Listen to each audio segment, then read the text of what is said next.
Hey hello welcome to chemistry and tool. So अगर आप इस चैनल पर नए हैं तो चैनल को सब्सक्राइब कर लेना, प्लीज़ बेल आइकन बटन को दबा देना ताकि जब भी मैं नया कोई वीडियो अपलोड करूं आप तक नोटिफिकेशन आ जाए। और अगर आपको ये वीडियो पसंद आए तो जाते जाते वीडियो को लाइक जरूर कर देना। तो चलिए शुरू करते हैं इस वीडियो के साथ। हे हेलो एवरीवन। सो कैसे हैं आप लोग? Well, as you all know कि हमारा IIT जैम 2021 का जो डेट्स है वो IISc बेंगलोर की तरफ से डिस्क्लोज हो गया है। हमारा जो एग्ज़ाम होने वाला है that will be on 14th of February। Okay, it's a Valentine day by the way and that's on Sunday 2021 February 14 का डेट जो है अभी वो टेंटेटिव डेट रखा गया है। आई वी होप दैट अगर कोरोना की वजह से ये पोस्टपोन ना हो, अगर सब कुछ सही रहा तो 14th of February को जब पूरा वर्ल्ड वैलेंटाइन डे मनाएगा तब आप जाके अपने लाइफ का एक बहुत इंपॉर्टेंट एग्जाम देने वाले हो। That's going to be IIT JAM ना। इसके जो फॉर्म्स वगैरह हैं उसके बारे में सारा डिटेल्स आप अगर आप इनकी वेबसाइट पे जाओगे, IIT गूगल पे जाके सिर्फ टाइप करो IIT जैम 2021 और IISc, तो आपको इनका वेबसाइट मिल जाएगा। उस वेबसाइट पे सारी डिटेल्स आपको पता चल जाएगी कि जैसे सितंबर 10 से ऑनलाइन फॉर्म्स निकलने वाले हैं एंड कब क्या क्या प्रोसीजर होगा, डेट ऑफ एग्जामिनेशन कब होने वाली है, अनाउंसमेंट ऑफ रिजल्ट कब होगा, ये सारा सब कुछ उन्होंने यहाँ पे आपको बता के रख दिया है। ठीक है, सो आई होप आप लोगों ने इसकी तैयारी कर ली होगी और आप मेंटली एंड साइकोलॉजिकली रेडी हो एग्जाम देने के लिए ना। एक सबसे बड़ा इंपॉर्टेंट क्वेश्चन ही होता है कि यूजुअली हमारे साथ होता है, मेरे साथ होता था यूजुअली जब मैं स्टूडेंट था, कि जब भी कोई एग्जामिनेशन की डेट आती थी नर्वसनेस बढ़ जाती थी और हमें वो तारीख नज़र आने लगती थी बार बार। ठीक है, तो हमारे सामने अब जो तारीख नज़र आ रही है वो है 14 फेब। हमें 14 फेब से पहले तैयारी करनी है और हमारा क्वेश्चन ये है कि हम तैयारी कैसे करें। तो इस पर्टिकुलर वीडियो को लास्ट तक देखना, मैं बहुत सारी इंपॉर्टेंट चीज़ें बताना है। ये सारी चीज़ें जो मैं डिस्कस कर रहा हूँ मेरी तरफ से आपको एक एडवाइस है, ऐसा नहीं है कि इन्हीं को फॉलो करने से ही आप एग्जाम पास हो जाओगे या यही रामबाण इलाज है इसका, इसके अलावा आप कुछ और करोगे तो पास नहीं हो जाओगे। और ऐसा भी नहीं है कि जो मैं कह रहा हूँ वो करने से आप एग्जाम 100% क्वालिफाई हो जाओगे। ये एक एडवाइस है, ये एक सजेशन है। पिछले कई सालों से जो मैं पढ़ा रहा हूँ, मैंने as a student, as a YouTuber, as a teacher जो मैंने चीज़ों को देखा है, मैं उन पर कुछ एडवाइजेस आपको दे रहा हूँ। देखिए, एक सिंपल स्ट्रेटेजी बनाना स्टार्ट करते हैं। हम क्या करेंगे, हम फिलहाल अगस्त के महीने में क्वारंटाइन का टाइम चल रहा है। लॉकडाउन कब खत्म होगा कब नहीं होगा पता नहीं। वैसे रशिया की तरफ से खबर आई है कि दवाई बन गई है, पर अभी श्योरिटी नहीं है कि वह दवाई मार्केट में कब तक आएगी। हम ये मान के चलते हैं कि फिलहाल अभी तक हमें पता नहीं है कि क्वारंटाइन कब तक चलेगा, इंस्टीट्यूट्स कब तक ओपन होंगे।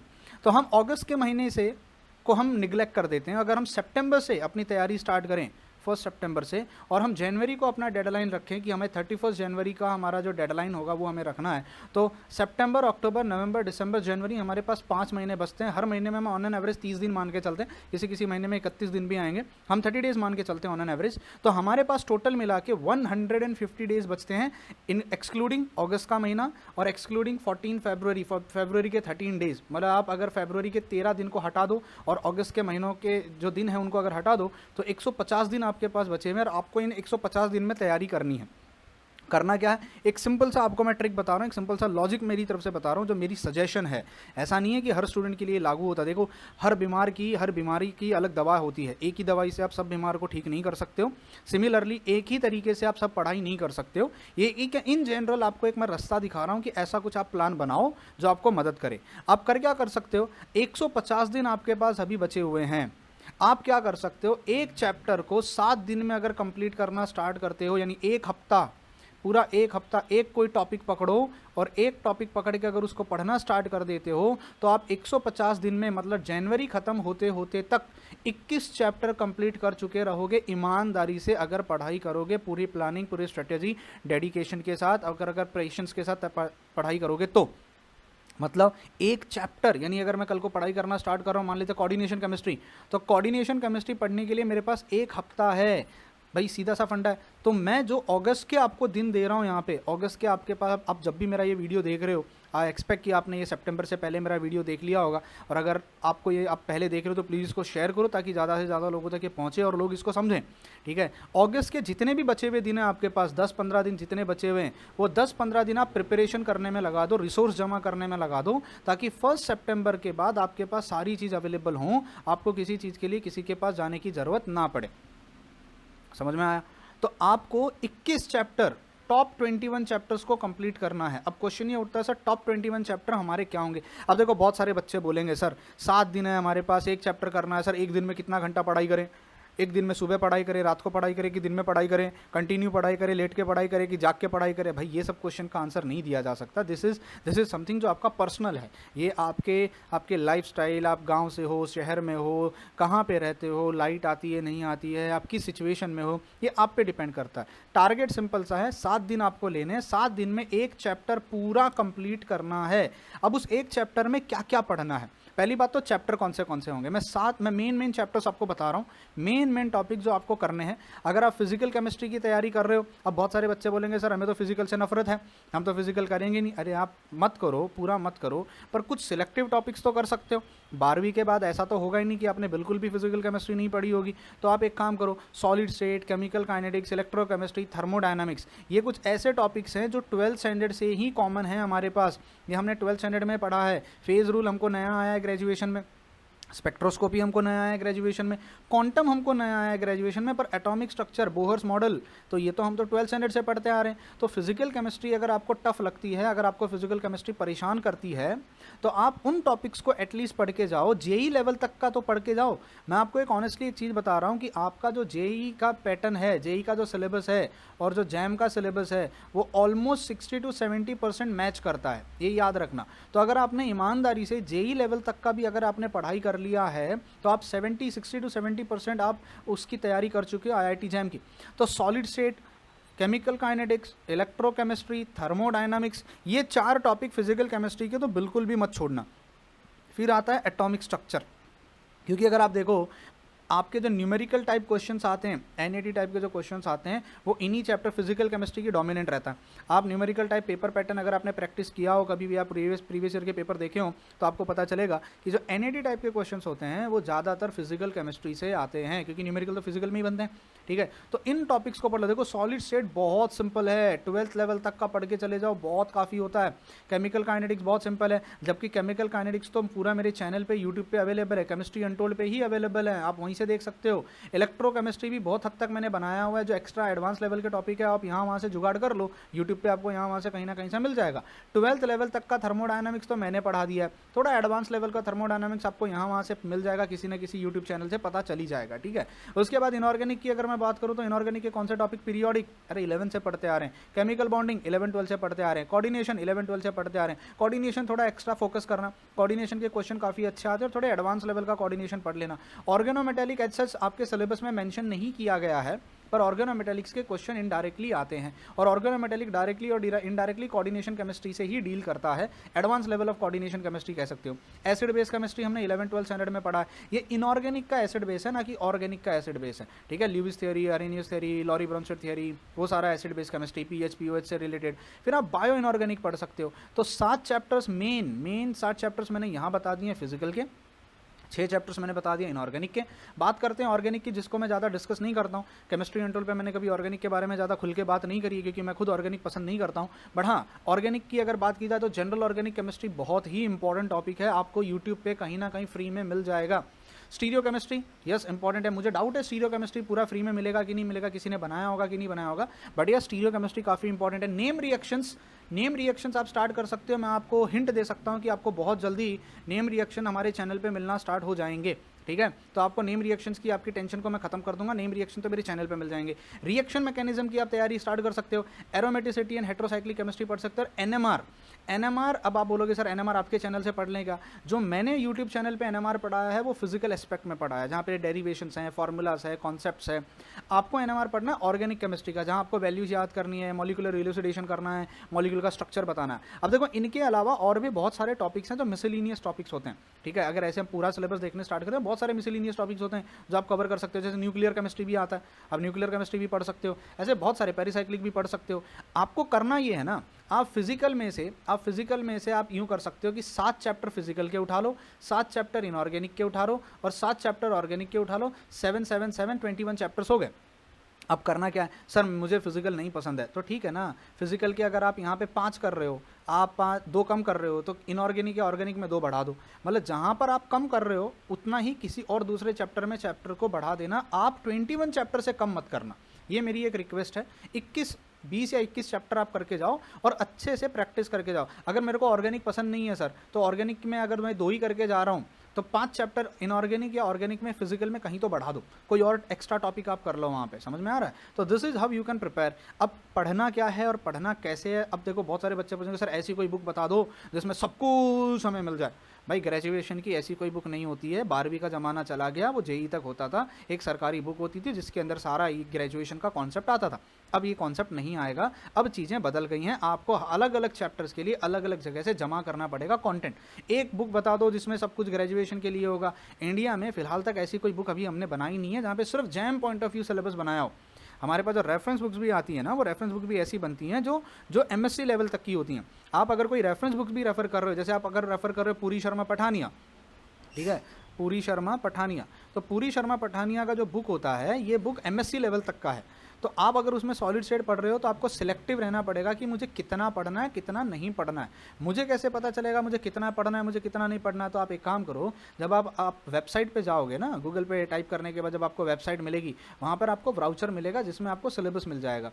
आप सिलेबस के हिसाब से पढ़ाई करना स्टार्ट कर सकते हो कि मुझे कितना पढ़ना है मुझे कितना नहीं पढ़ना है। प्लीज़ सिलेबस लेने के लिए आप किसी को तंग मत करो या मैसेज मत करो सर सिलेबस पकड़ा दो ये कर दो। सिलेबस तो आप गूगल पे ढूंढ सकते हो, आपको पूरा सिलेबस गूगल पे आराम से मिल जाएगा।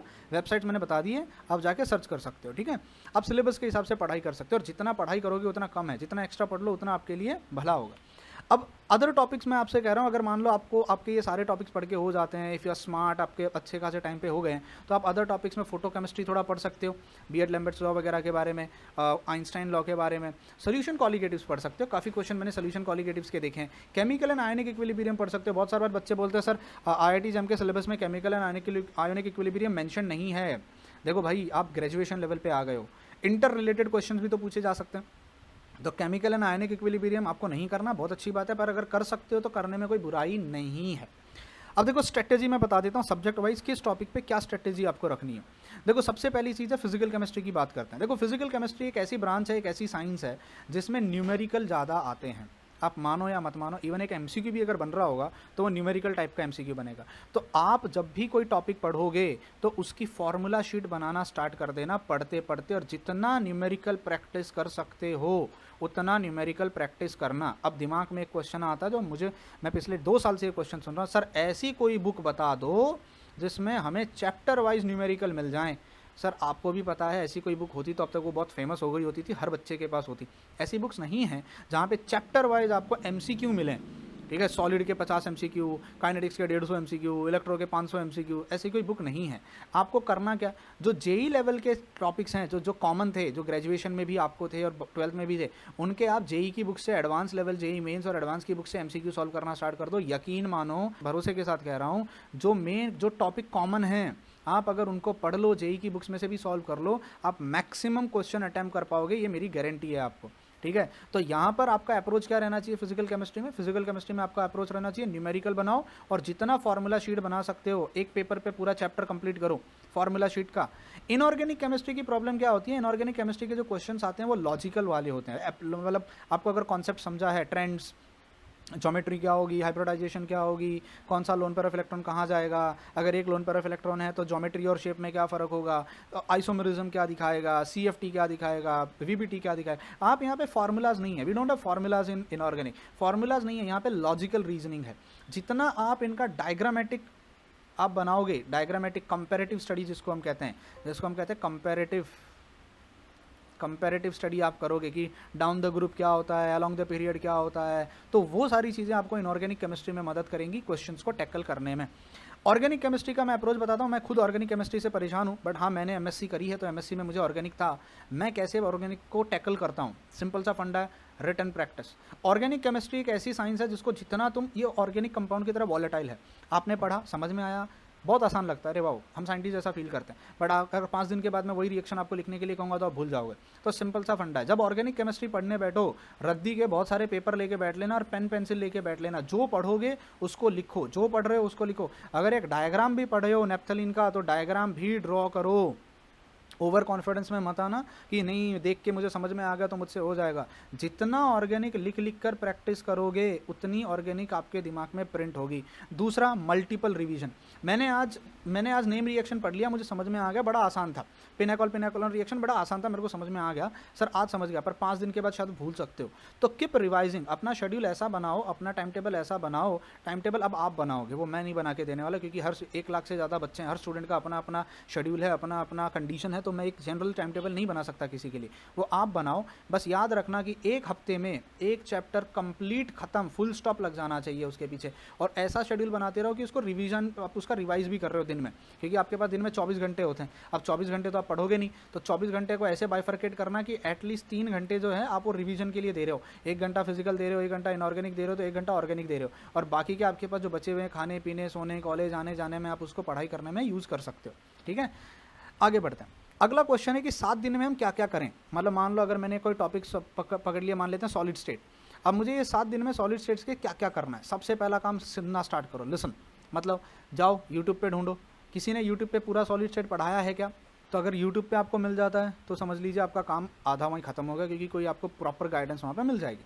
तो आप सुनना स्टार्ट कीजिएगा, पूरा चैप्टर सुनिएगा कहीं से। अगर मान लो एक कोई चैनल पे नहीं मिल रहा है तो आप मल्टीपल चैनल्स पे चले जाओ। यार पॉसिबल नहीं है कि एक चैनल पे किसी ने सब बनाया होगा, इतना टाइम किसी के पास नहीं है, और हमारे इंडिया में ऐसा कोई फुल टाइम यूट्यूबर भी नहीं है पूरा जो कंप्लीट चैप्टर्स बना के आपको देगा।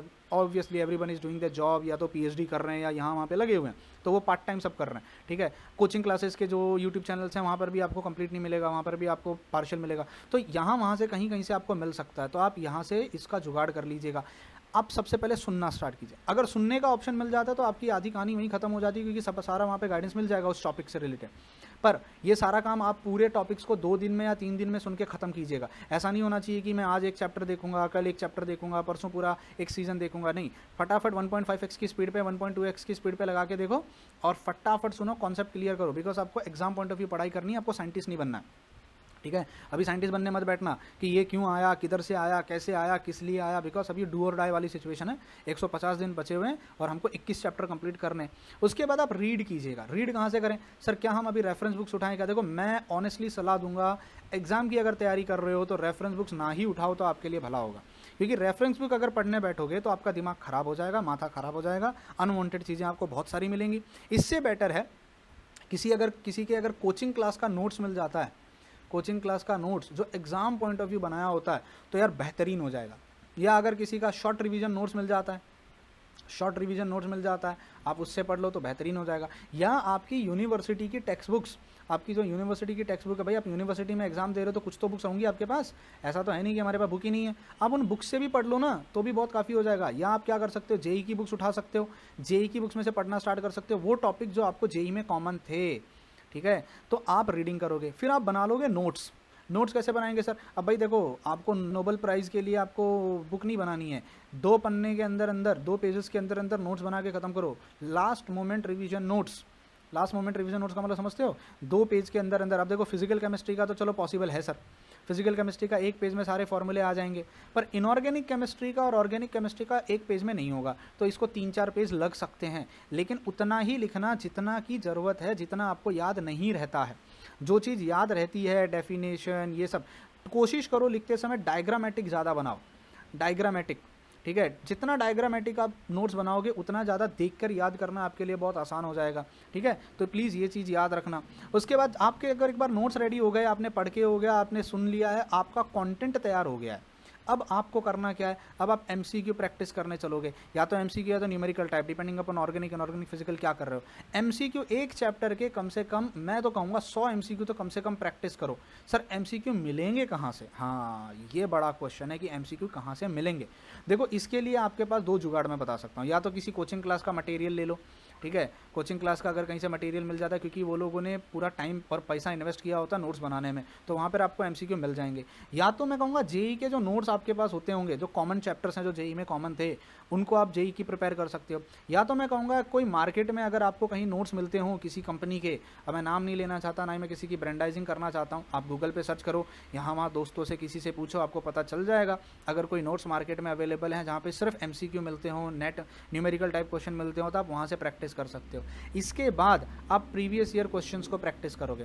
प्रीवियस ईयर क्वेश्चंस तो यार गूगल पे यहाँ वहाँ टेलीग्राम ग्रुप पे कहीं ना कहीं मिल जाएंगे। प्लीज़ मुझे पर्सनल मैसेज मत करना कि सर अवेलेबल करा दो, मेरे पास मटेरियल नहीं है और ना ही मैं ये सारा मटेरियल रखता हूँ मेरे पास, ठीक है।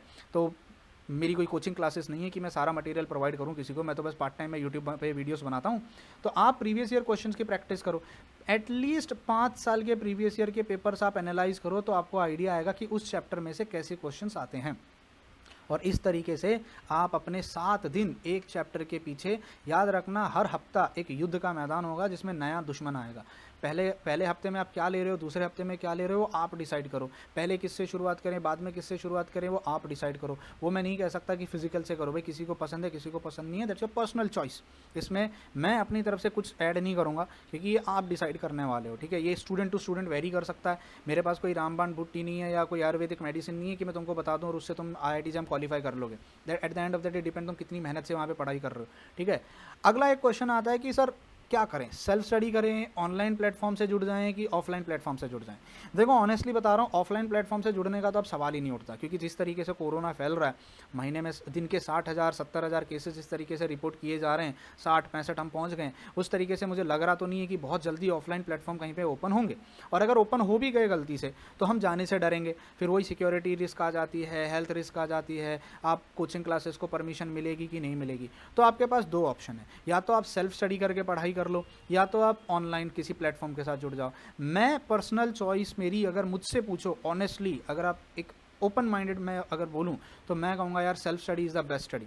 पर प्रॉब्लम यह है कि सेल्फ स्टडी करना मतलब बहुत सारा हार्ड वर्क करना, आपको बहुत सारा डेडिकेशन डिसिप्लिन होना पड़ेगा, तो ही आप सेल्फ स्टडी कर सकते हो। और सेल्फ स्टडी करने की प्रॉब्लम ये है कि अगर कोई डाउट आया तो आपको वो खुद को सॉल्व करना है यूट्यूब की मदद से, यहाँ से वहाँ से पूछ के, ये सब करके। उतना टाइम आपके पास है तो आप सेल्फ स्टडी कर सकते हो। मैं प्रेफरेंस हमेशा देता हूँ सेल्फ स्टडी को, बिकॉज वो सबसे बेहतरीन तरीका होता है पढ़ाई करने का। अगर आप फ्रेंड्स का ग्रुप बना सकते हो, 2-3 दोस्त अगर लाइक माइंडेड लोग हैं तो साथ में बैठ के अगर पढ़ सकते हो तो बेस्ट तरीका है वो पढ़ने का।